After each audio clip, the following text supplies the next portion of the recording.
Okay, so I am Erin Hancock. I'm the Manager of Research and Education with the Canadian Cooperative Association and also the coordinator of this Community University Research Alliance that you all know as the Measuring the Cooperative Difference Research Network.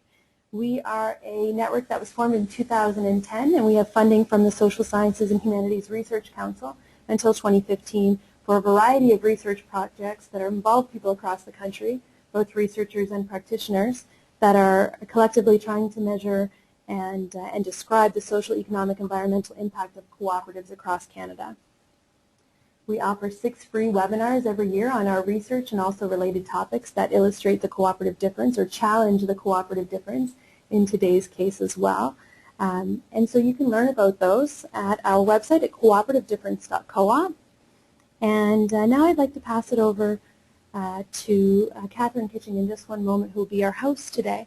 But I just wanted to identify to people that you can use your GoToWebinar menu to raise your hand if you have a question, which we'll accept towards the end. So the presenters will go first, and we'll save all the questions to the end. So we'll ask that you stay muted during the webinar so we get a clean audio for our video recording that we'll make of this.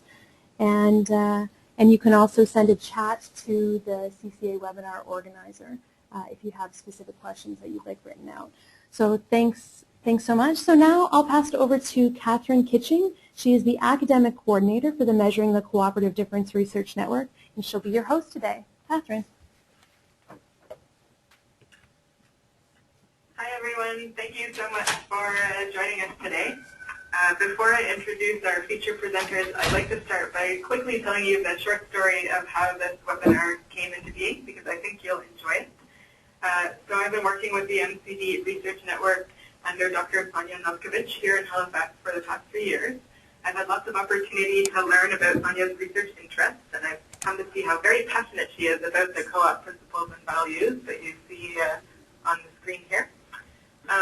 A lot of the work that Sonia does has to do with helping co-ops take these principles from an abstract bulleted list on a computer screen and actually put them into practice so that co-op members can ensure that their business really runs day-to-day in a democratic, participatory, and socially responsible fashion.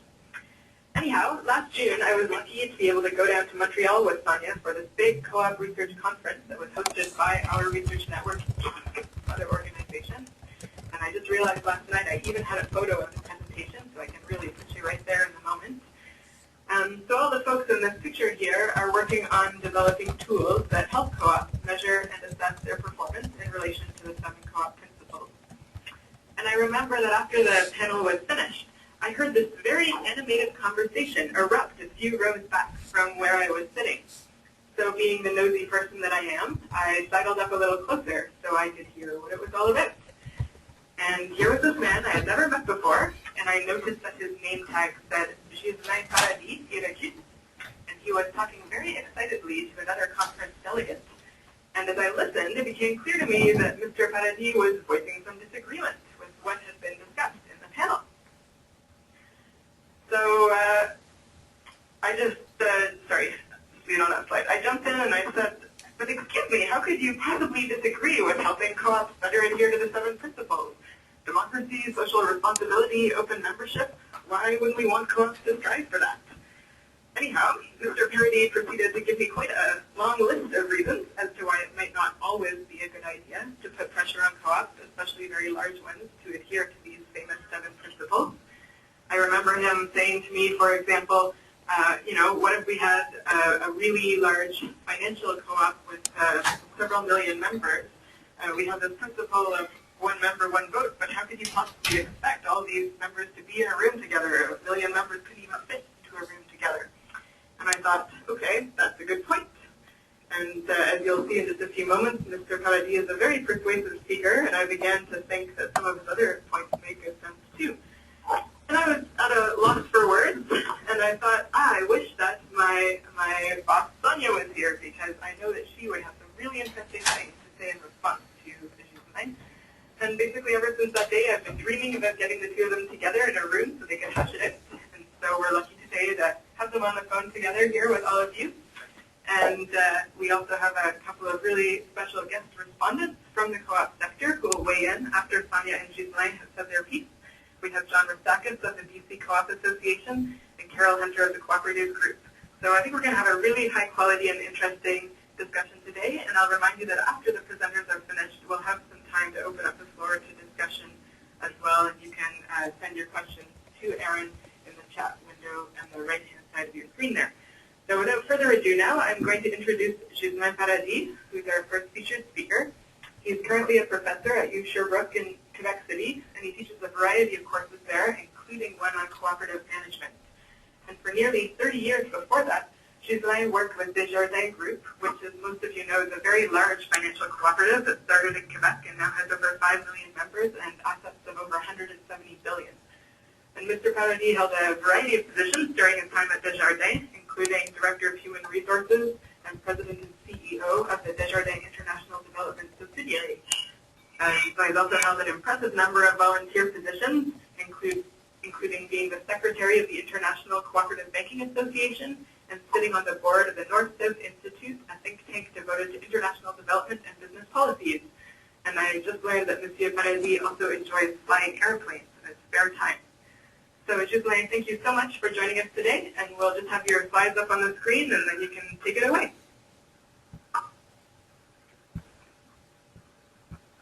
Good morning. So I've got the statement. Yeah, fine.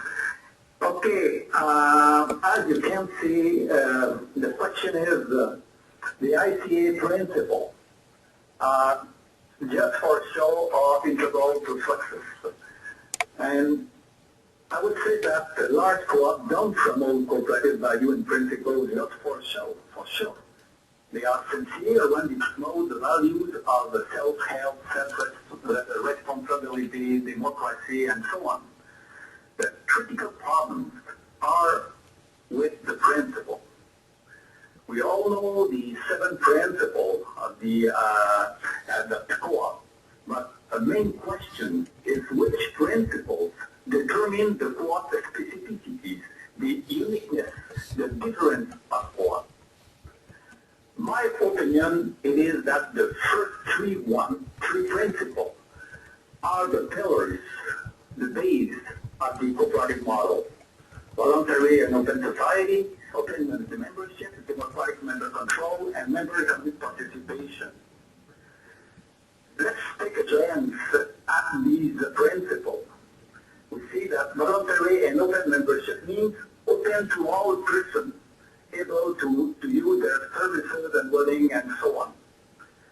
The second one, democratic member control. That means an enterprise and cooperative controlled by their members who actively participate. And all that based on the principle, the equal voting rights, one member, one vote. Now the third principle. And you can see the type of principle, a very diluted principle. That means everything and its opposite. If you take a glance at it, we can see that. At least, if we read a bit, at least part of the capital is usually, not always, usually the common property of the cooperative. Members usually receive a limited compensation, if any. Usually, if any. Member allocates the profits for any of all of the following purposes: developing their cooperative and possibly by setting up reserves. And part of which at least will be indivisible. So you have, it is a type of principle who has been strongly discussed in Manchester, and it is a result, a very diluted principle. So what is the reality? As for the voluntary and open membership, we know that there is closed membership in some co-op, dairy co-op, for example, and there are strong eligibility restrictions. As for democratic member control, there is very weak participation in some cooperatives. In Desjardins, for example, there is around 1% of people attending the General Assembly. And I don't talk about the agenda of those General Assemblies. There is in some cooperatives in France, vote by proxy. And there is voting, the power of votation in some cooperatives is based on the delivery rights. member economic participation. We know that there are some cooperatives listed in the stock exchange, or when they need capital, they knock at the door of the capital market. In some cooperatives, the reserves are divisible, mainly. Probably not much in Canada, but in other countries. In some cooperatives, the new generation cooperative, for example, capital exchange value is variable. And in the capital, there is a very small member participation. So the consequences of that, it is we hear all empty buzzwords that we know, democracy, participation, and all that. New buzzwords, the co-op business model, co-op governance model, and I was in Quebec City in October, and nobody defined the co-op business model. And also there are new co-op models which are emerging. They are listed in stock exchange, new generation cooperatives, and even there are cooperatives whose main mission is to manage a portfolio because their reserves are so high. There is a relative absence of the cooperative in some part of the world, in Brazil, in Russia, in India, or China, and even in South Africa and Indonesia. I don't mean that there are no cooperatives in those countries, but they are marginal. I'm sorry about it, you know. So gradually, there is a sort of a loss of a world market share and the mutualization, so on. So what to do? First, I think that we must agree on the diagnosis. Second, we have to come back to the basic, the objective. And third, we have to be innovative. You know, basically, initially, traditionally, you know, the objective of cooperative was to promote enterprise, owned by the community, owned by the middle classes. So I think that we have to come back to those main initial objectives and ask ourselves, is the principle currently promoted by the ICA, are the principle likely to help us to be very strong 100 years from now? I've got some proposals, but I've been told that we don't have time, you know, to go further on this issue, maybe in other webinars or after some questions if there are. So thank you very much. Thank you, Ghislain. You went so quickly that perhaps actually you could just tell us one of your proposals right now. You're ahead of the game. Okay, one of my proposals, I don't have my note in front of me, but my proposal is, for example, as for the democracy, we should try to set up a sort of electoral college where we could have many various groups, you know, a group of, I would say, a young member, entrepreneur, the community, NGO, and, you know, and giving the majority, the power, the final power to the members. But we should have around the table people representing those various groups. We should also propose issue capital where it is possible to have very interesting interest rates, you know. And we should also issue capital at risk, likely to grow or to not to grow. You know, how it is in the market. I don't think that this will be not useful to be cooperative. Third, we should provide the board with intelligent units in order to allow the board to have this capacity of analyzing proposals made by the top executives. For the moment now, I think that the boards have only analysis proposal coming from the top executive. I don't mean that it is not correct, but I mean that the board would need some contrary analysis in order to make up their mind. So Fourth, which in some cooperatives, you know, there is no division between the chairman of the board and the CEO. I think that we should look at it and probably divide the two functions. So they are some of my proposals. Hi, Ghislain. This is Erin here. We have a question from the audience, and someone's asking if you're familiar with Desjardins and their model, which you probably are given your history, and are you suggesting a model quite different from theirs? Because there's folks on the line who think that Desjardins may already sort of undertake a model like you're describing in terms of the representation in the various groups. No. As for the representation, it is a sort of a topic which is discussed, but it is not the reality. As for the capital, Desjardins is trying to promote some new model, but the capital proposed seems similar to savings, so it's not capital-centric. There is some trial in order to promote community participation in the capital. Okay. Well, that's great. Thank you so much, Ghislain. And I know we're going to have more chance for you to speak in just a few minutes. But for now, I'd like to introduce our other feature presenter for today, who I've had the great pleasure of working for here in Halifax for the past few years, which is Dr. Sonia Naskevich. And Erin, perhaps I'm just going to make sure I can share my screen again. We have Sonia up here. So, sorry, Erin, it's just the other person you need to share this screen with, not to test me.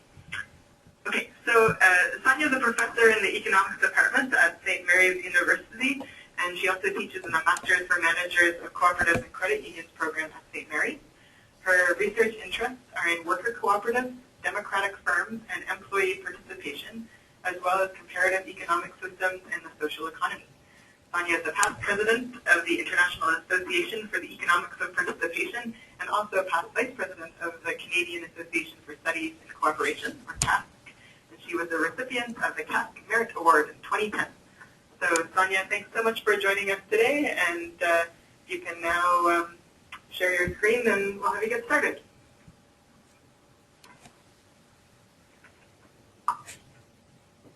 Hello, everybody. Can you hear me all right? I hope so. Yep, hello. Yep, good. Unmuted. Hi, everyone. It's my pleasure, first of all, to be speaking to this audience and in this forum. It's really been a wonderful medium of exchange for all of us interested in cooperatives and passionate about them. And thank you, Ghislain, for starting us off. I just want to give a little side note that Ghislain had 5 more slides that got chopped off in our attempt to be on the mark with 10 minutes that we have. But his proposals were available there, and maybe that can be shared later with our audience. So the topic, our principles just for sure integral to success.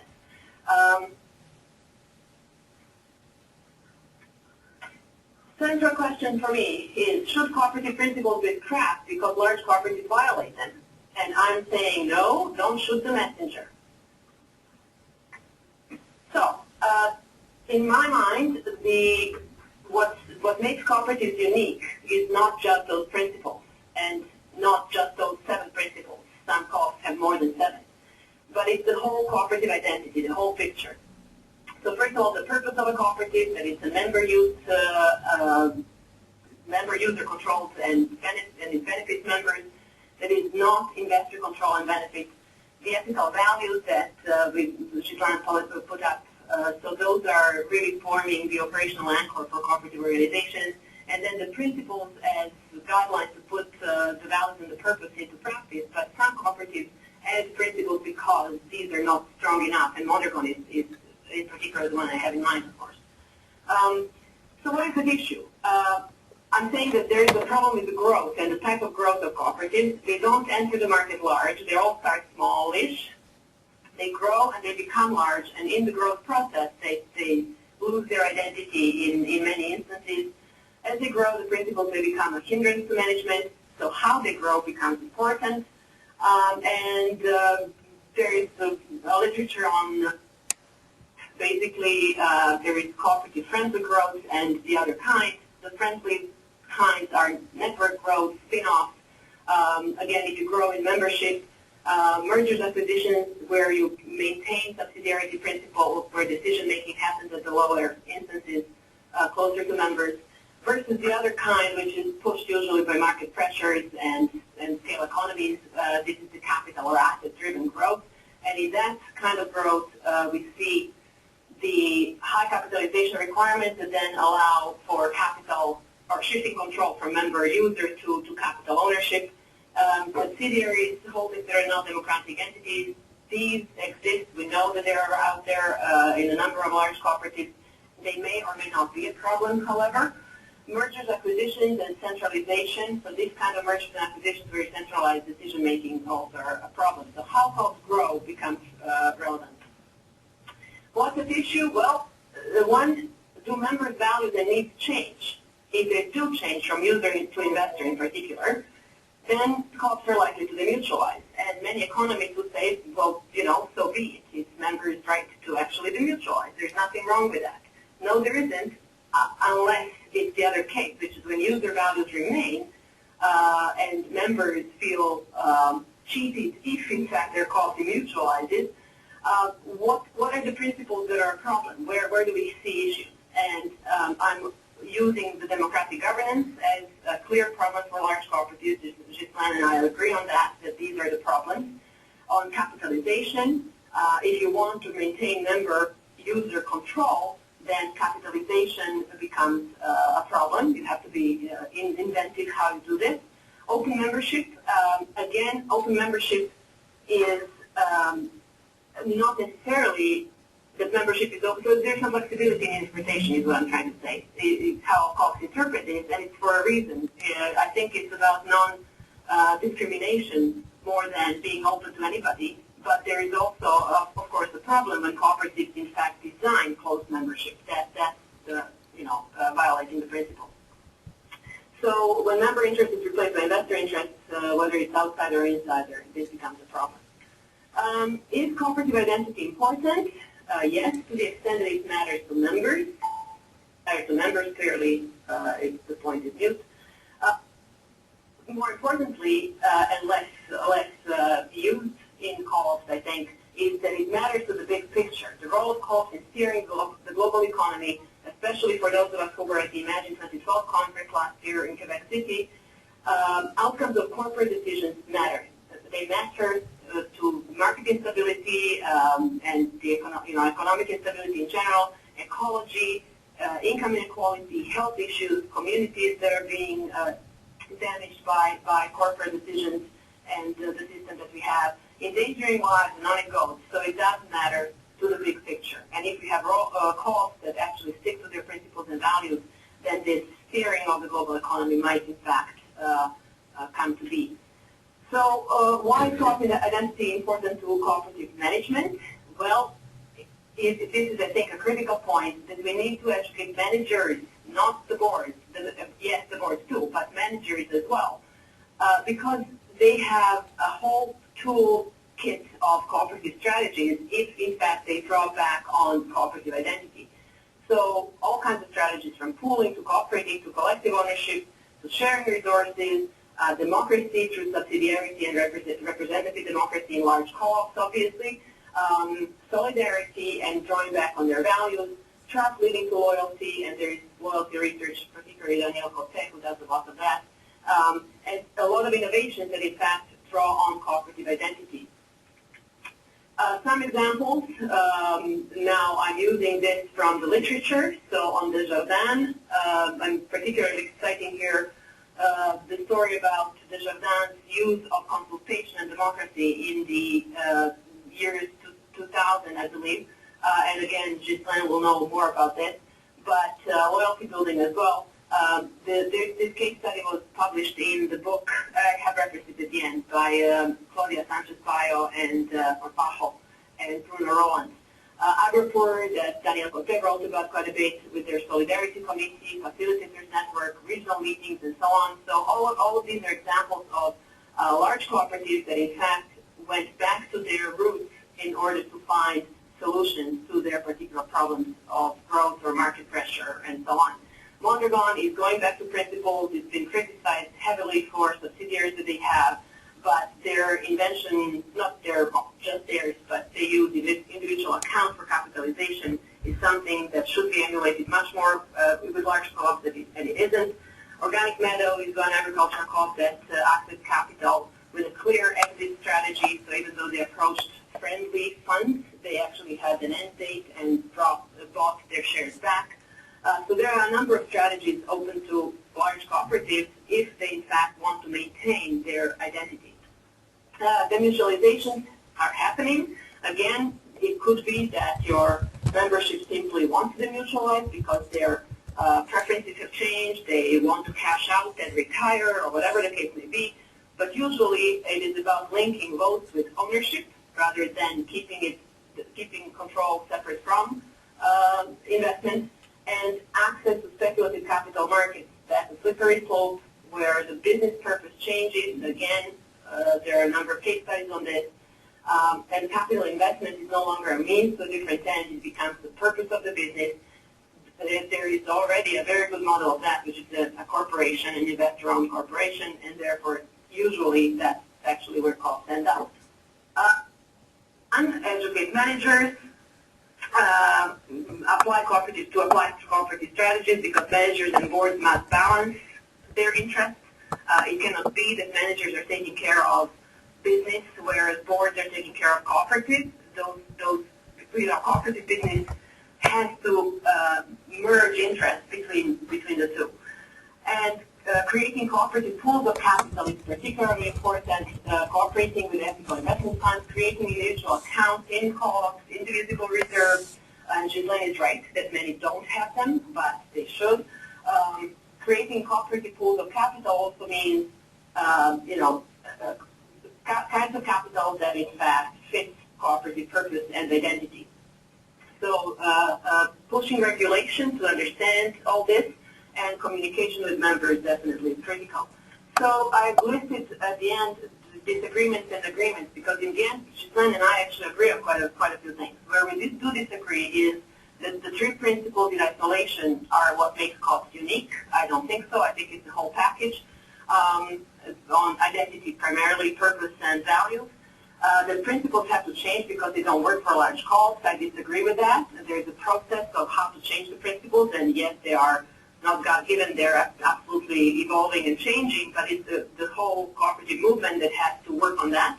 And I disagree that large co-ops are well managed if they're losing their cooperative identity. So I think we need management strategies that, in fact, as I say, will pull on cooperative strategies. And I disagree that co-ops need to issue real risk capital because of what I just said a couple of minutes ago. Where we agree, we absolutely agree that co-ops need to protect collective ownership, that large co-ops need to strengthen governance to ensure democratic decision-making and member control. On direct democracy, always maybe preferred, is not the only way, and already the ICA statement is predicting that, in second-tier co-ops you cannot have direct democracy, but co-ops have to figure out what works for them as long as member control is maintained.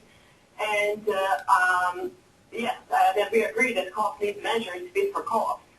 Ghislain had in his proposals the co-op audit map. That could be one. All kinds of developments of co-op indicators are also in the works and in our network, among others as well, that would in fact pull cooperatives back to their cooperative identity and strategy. So the question, scrap the principles or reinforce the cooperative identity? I'm clearly for the reinforcement of the cooperative identity, and I think Ghislain is too, from what I've heard actually. Thank you. Well, thank you, Sonia. I just have to say that I'm so pleased. It's so difficult with all the passion in the room to get people to stick to these tight timelines. So everyone is doing an excellent job, and we'll keep going here in just a second.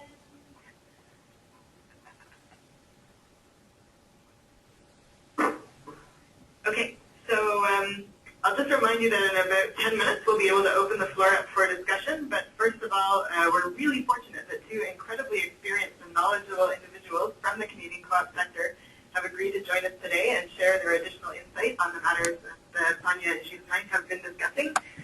So first of all, we're going to hear a response from the lovely Carol Hunter, who's the Executive Vice President of Member Relations and Corporate Services at the Co-operative.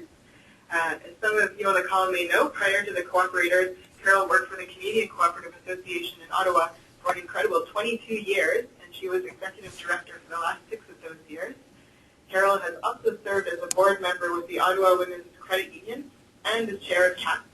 She currently sits on a number of boards, including being vice chair for the Cooperative Management Education Program at St. Mary's University.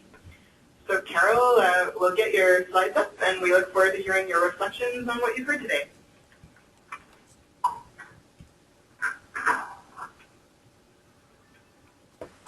Hello, everybody. It's great to be here, and thank you for this opportunity to be one of the panelists.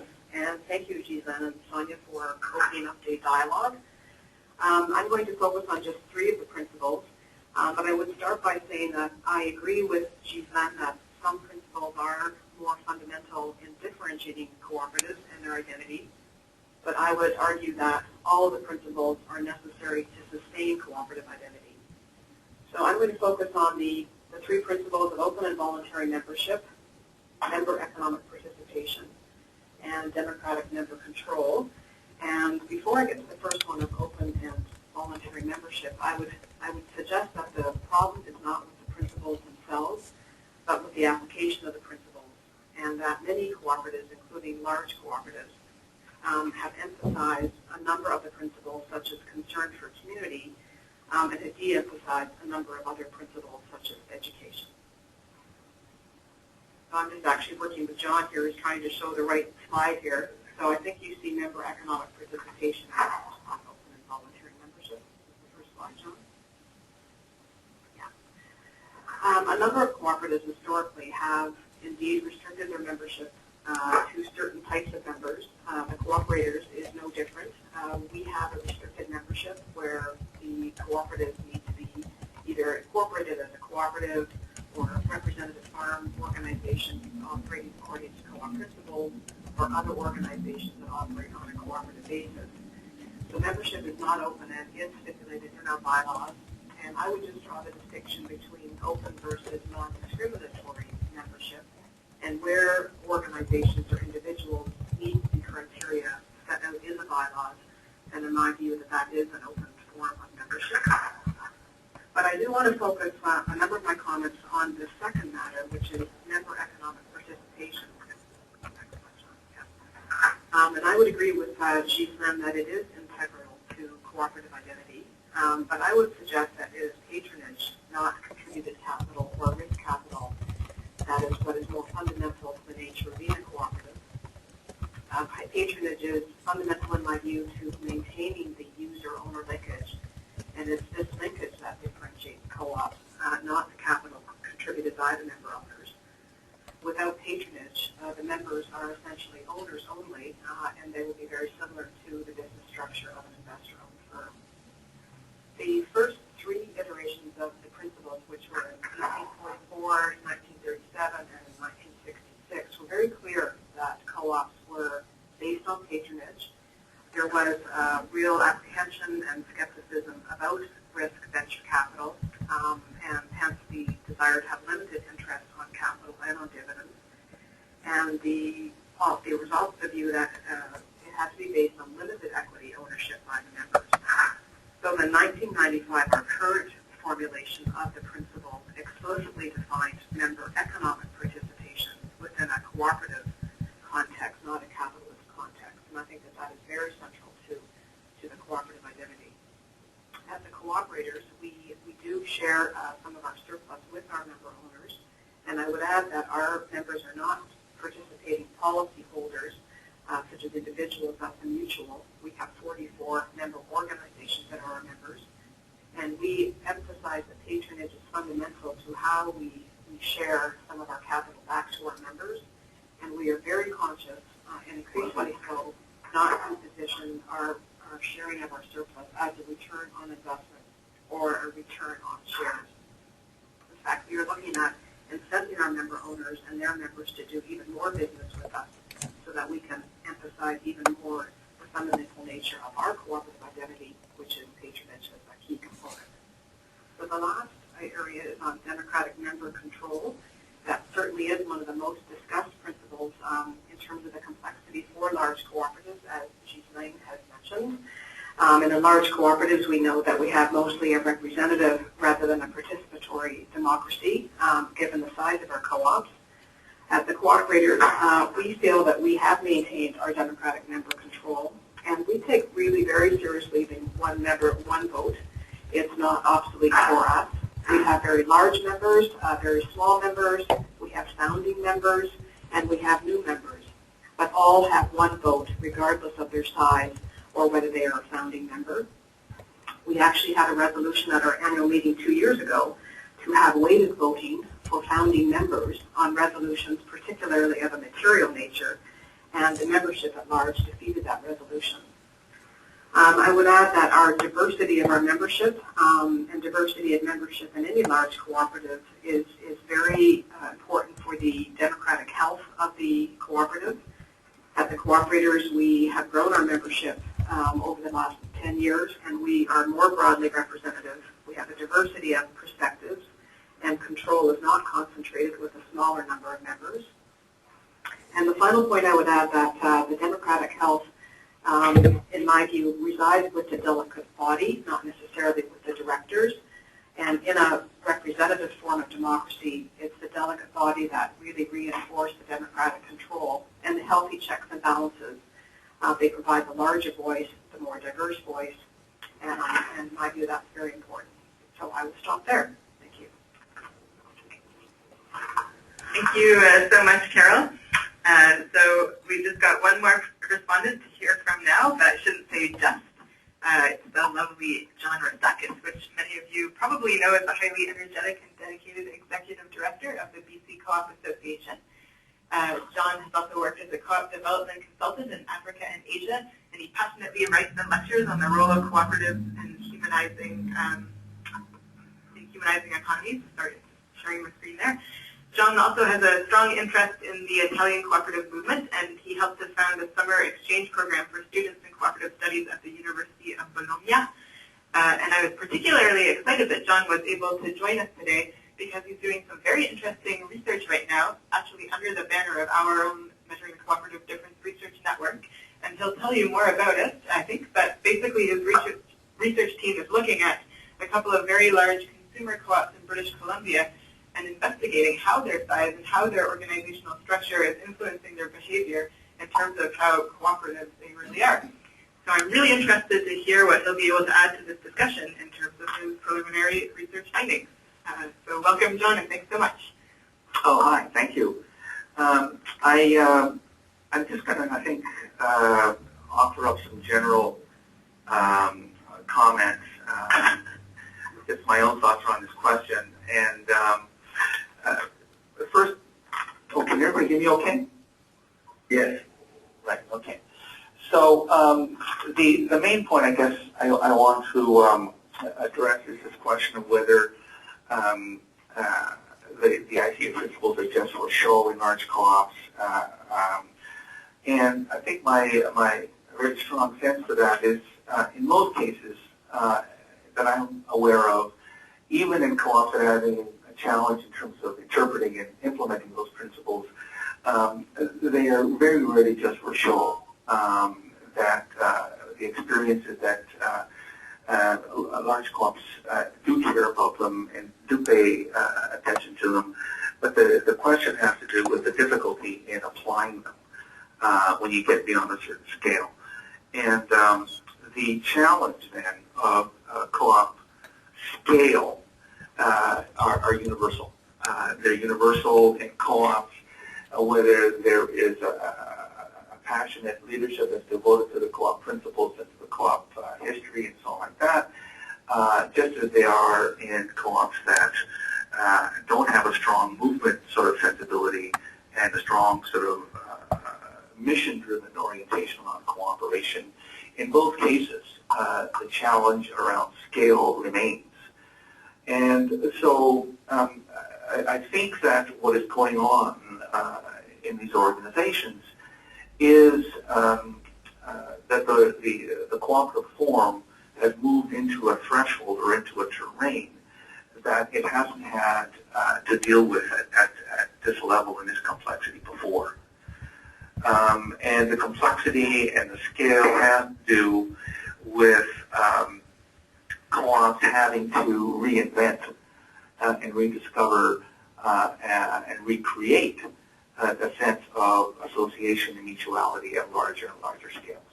And that is simply hard to do. And it's hard to do because there isn't a lot of experience in doing it.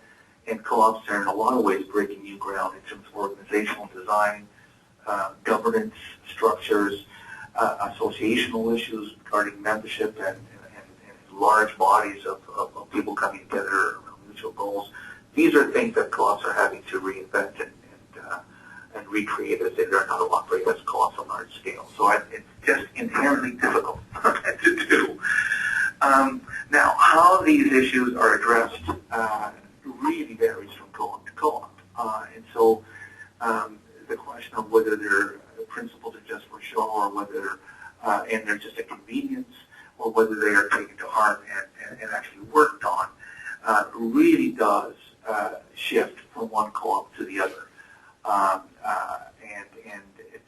So it's hard, in a sense, to make any generalized claims around these, whether these principles are just for show or not. I think it really varies from one organization to another. The third thing I'll just say is maybe some of the factors that I've seen that really influence how issues of scale are handled in a co-op. And 4 or 5 that came to my mind include the following. One, and probably the first, is the quality of leadership. Who actually, are there leaders at the very sort of at the helm of the co-op that actually are paying attention to this question of governance, the question of member control, and so on.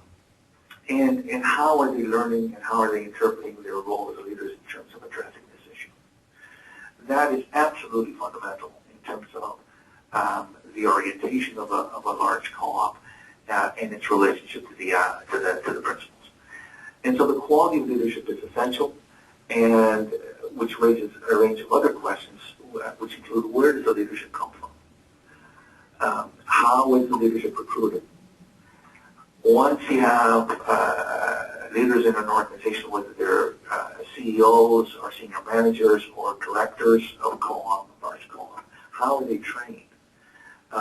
How are they being challenged to interpret and think about and respond to the question of democratic governance issues in a large organization? So that is actually fundamental. And it's related to the second point around recreation of co-op culture through education and training. Over time, organizations change, and as they get larger and larger, they have to change in order to address questions of scale, questions of competition in their particular sectors or in their markets. And so there is a natural drag or a pull towards those market forces that large organizations have to contend with. And so it's always an issue of how do you recreate co-op culture within an organization that's really operating in an alien environment. The alien environment being the environment of capitalism, of institutional setups, regulatory setups, policy environments, and so on, that all work against the grain of the co-op form. So how do you recreate and sustain and keep alive co-op culture within a hostile environment? And even more so in a corporate environment, once you get to be large, that in a sense crystallizes and amplifies all those challenges to the co-op model that we're talking about. Third, what's the nature of the environment in the institutions within which co-ops operate? So I've just talked talked about the general environment. There's also a question of the institutional setup. Large co-ops organizations do better as co-ops when they are in a movement or when they're in an environment where there's other large co-ops also trying to press the same issue. And when there is a kind of a constellation of co-ops and co-op institutions that are actually paying attention to this issue. And it's much easier for large co-ops to actually address these kinds of questions when they're in company with other co-ops that are addressing them, as opposed to organizations that grow large and are really relatively isolated from the rest of the movement. That's really, really crucial. Here in BC, we see this all the time. You have large co-ops that simply grow large and are really isolated from the rest of the movement, and so the corporatization of those organizations becomes much more predictable. And then secondly, lastly, rather, two questions of legislation and policy. You do need proactive legislation in a policy environment that recognizes the challenge of maintaining co-op identity in large organizations, and you actually have policies that actually mitigate the demutualization of large co-ops. And then finally, the question of capitalization. Co-ops do need to have sources of co-op capital, and they're seeking capital in sort of capitalist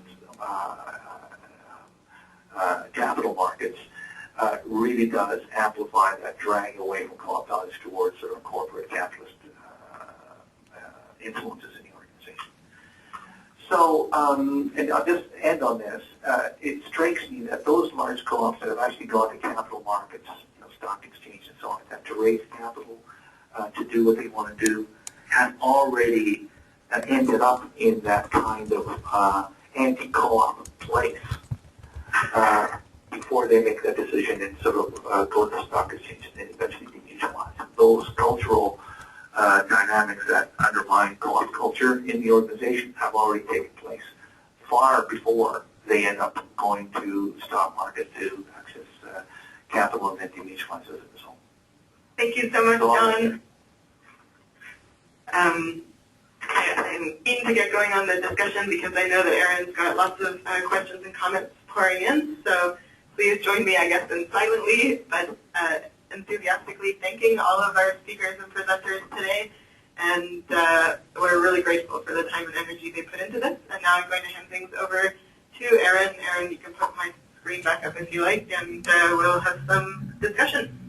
Great, thanks so much. Maybe all the presenters can unmute their lines if they'd like to. Great. Okay, so first I think this is good. We always get the best response in terms of registrations when we challenge some things that are sort of critical to the co-op model and the co-op difference. So same thing today. We have over 60 people on the call today, and clearly we've drawn a crowd because this is something that people care about and want to engage with.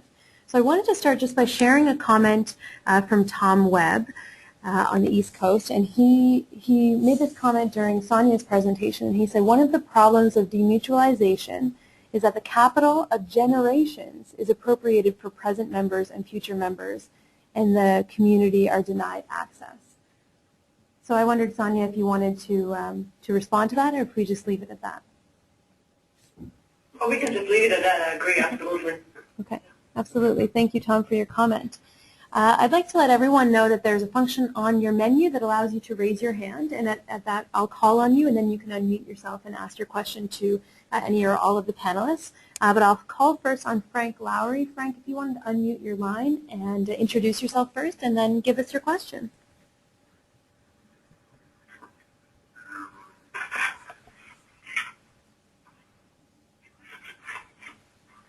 Go ahead, Frank. Are you there?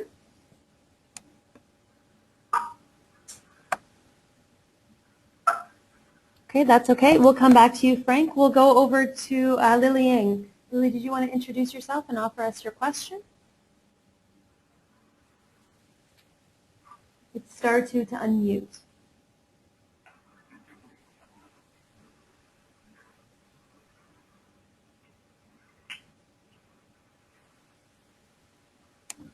Okay, we'll come back to you as well, Lily.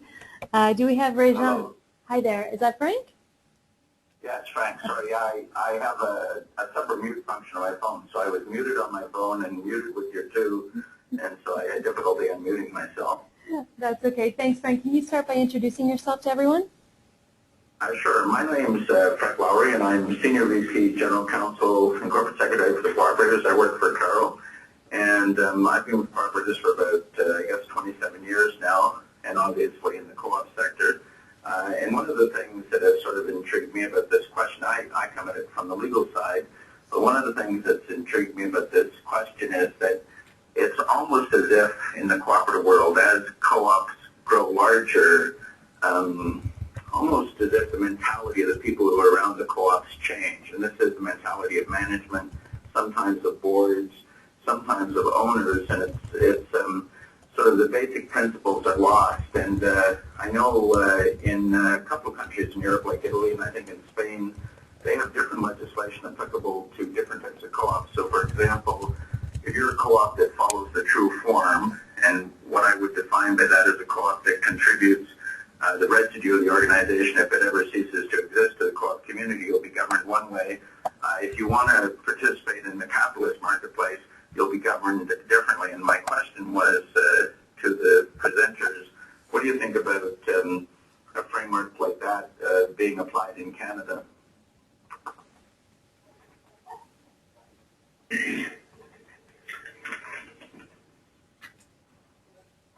Who wanted to take that one first? Ghislain, would you like to take a crack at that question?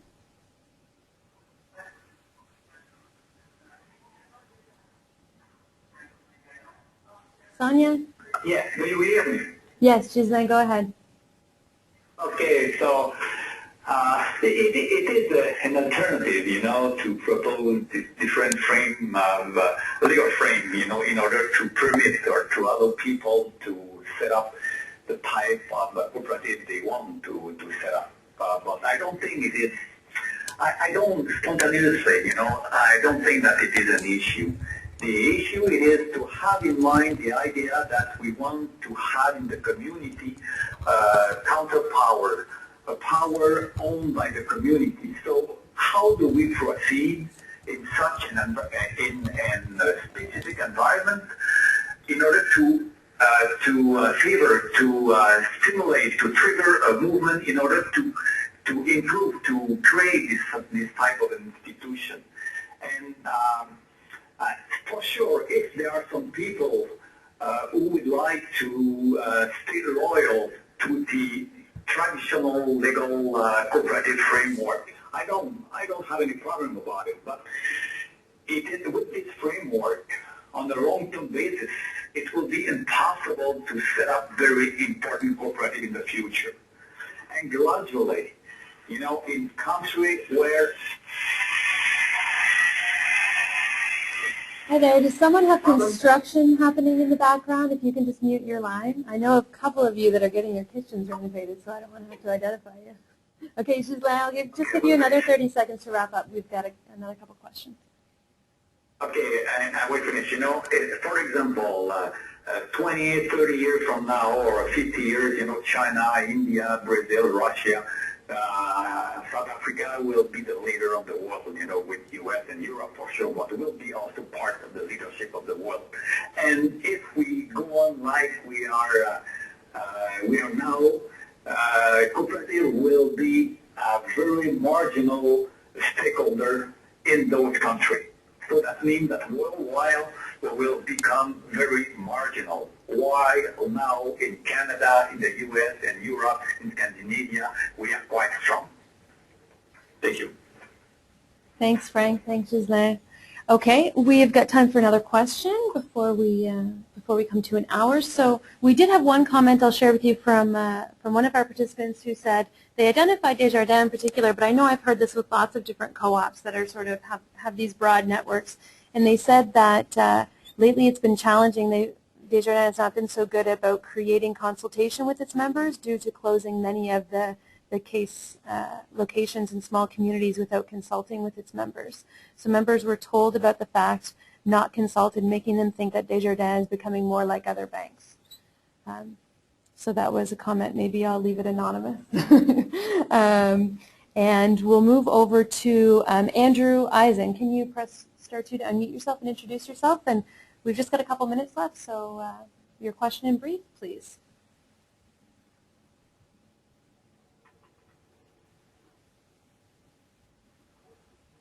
Andrew Eisen, are you there?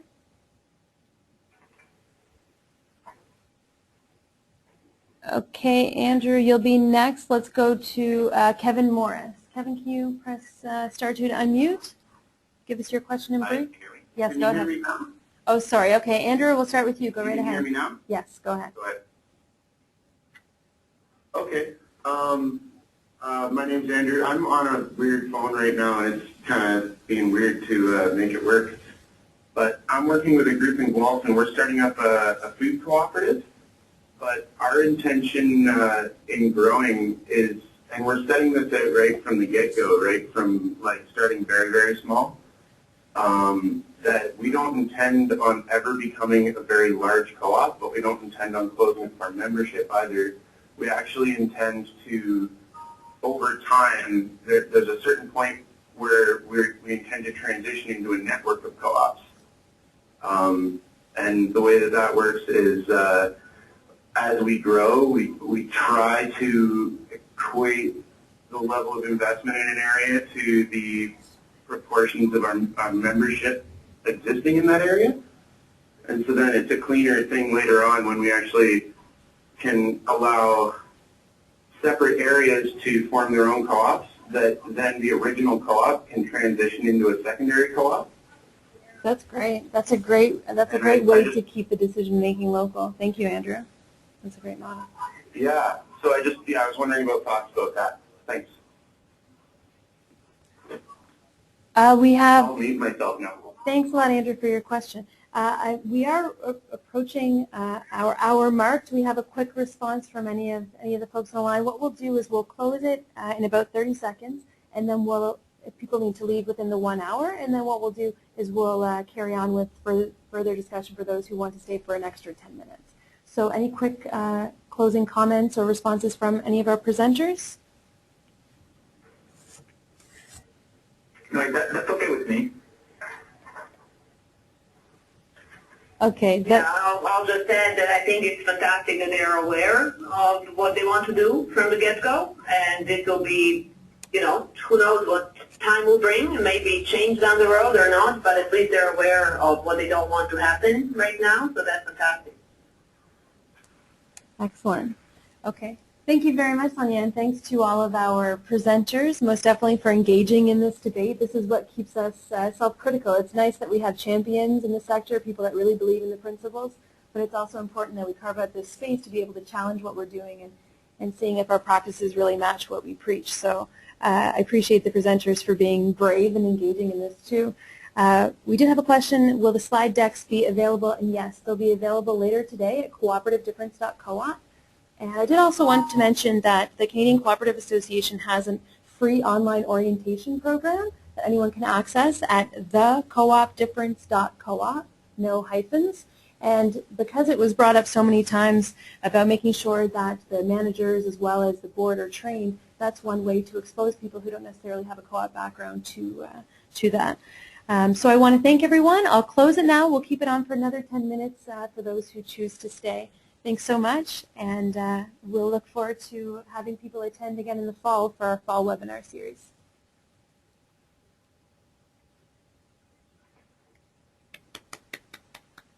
Okay, thanks. So for those who have decided to stay, do we have Lily? Are you still there? Did you want to unmute yourself? Or I apologize, Lily, you'll be next. Kevin, are you still there? Yeah, I'm still here. Okay, go ahead, Kevin, with your question. Okay, my name is Kevin. I'm on the working group for the Canadian Cooperative Research Network. I'm a student at the University of Manitoba as well.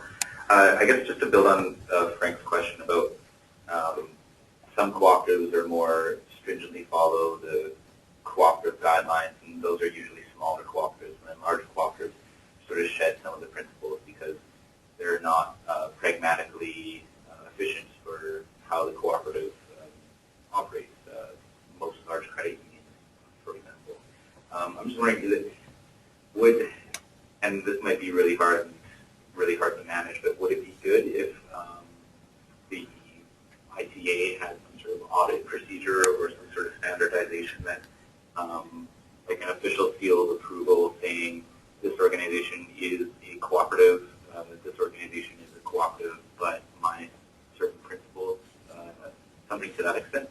Just because I think that I'm just worried that in the future there might be people taking, say, cooperatives get more prominent in the next 10 years because of the ICA's goals and objectives.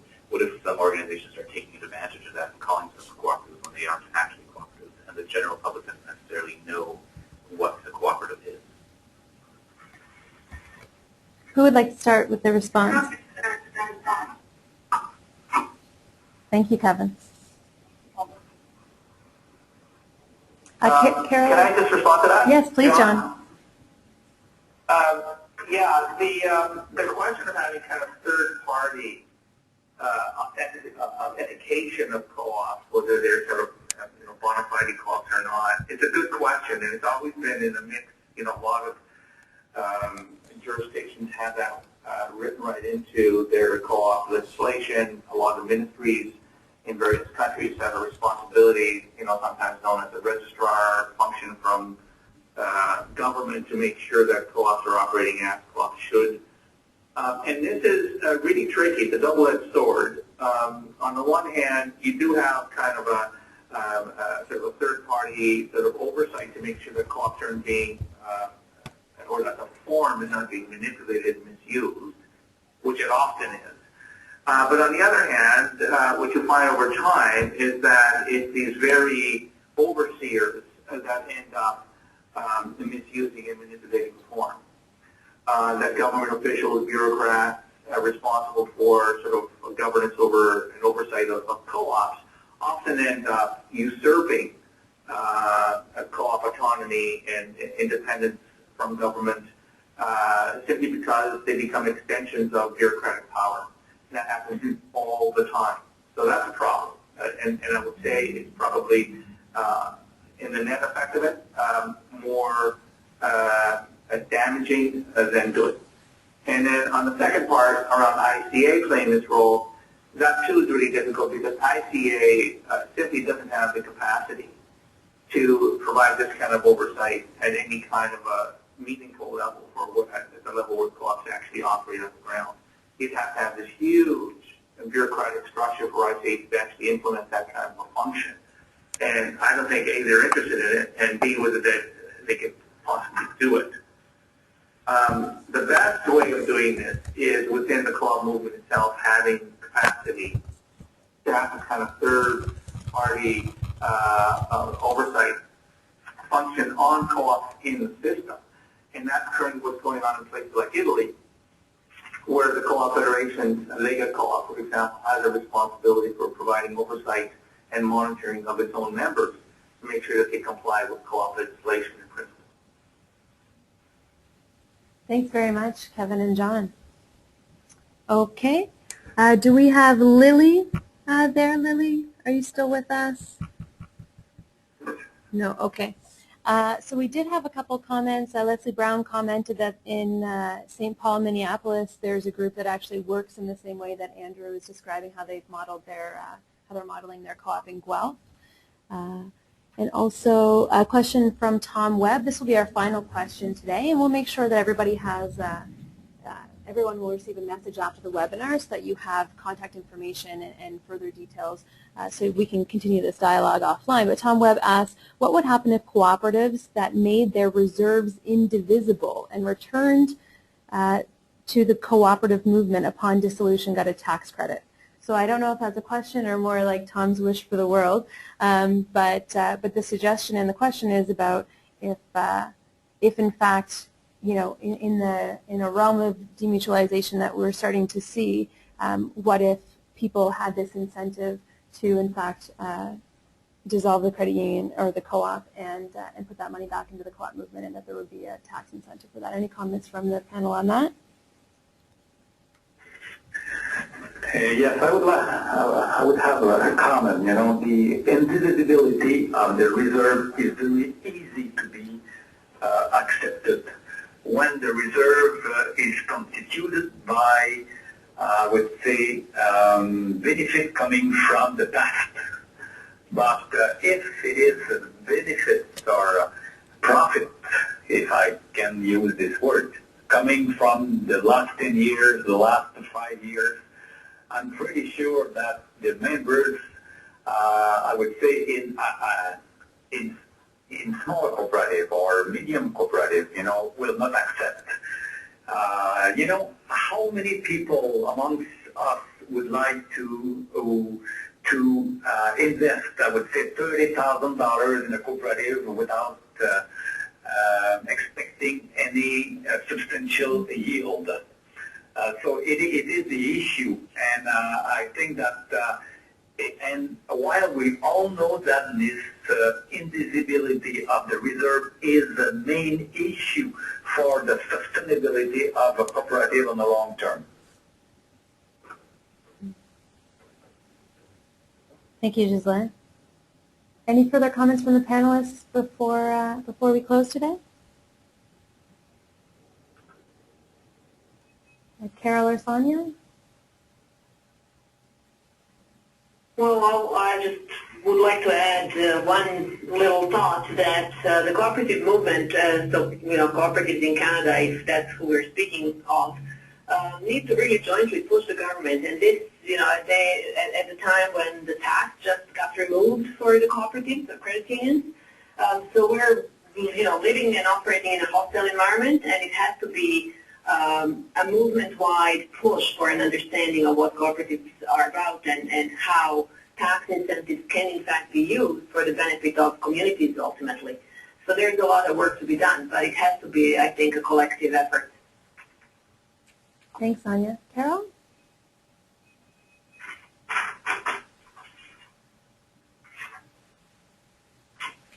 Okay, you may be muted, Carol.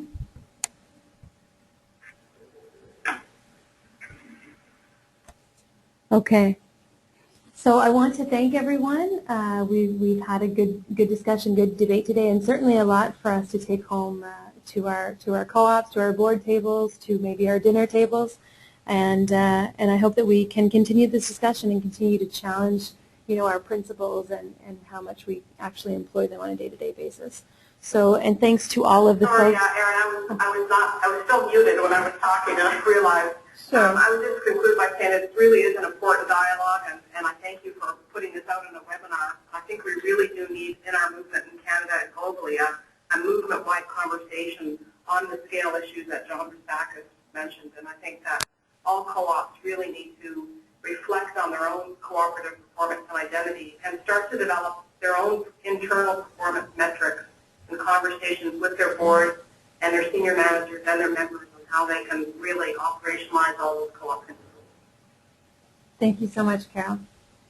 Okay, so I hope everyone has a wonderful afternoon and evening, and certainly stay tuned on cooperativedifference.coop for future webinars. You can also visit our main page to sign up for our newsletter as well, so you'll always be informed about upcoming events, webinars, and our research findings. You should also know that this week we release our first publication about all of the different projects that we have in progress under the Measuring the Cooperative Difference Research Network, and that's linked from our main page as well. So do go there, you can download it, or you can request a paper copy to be sent as well.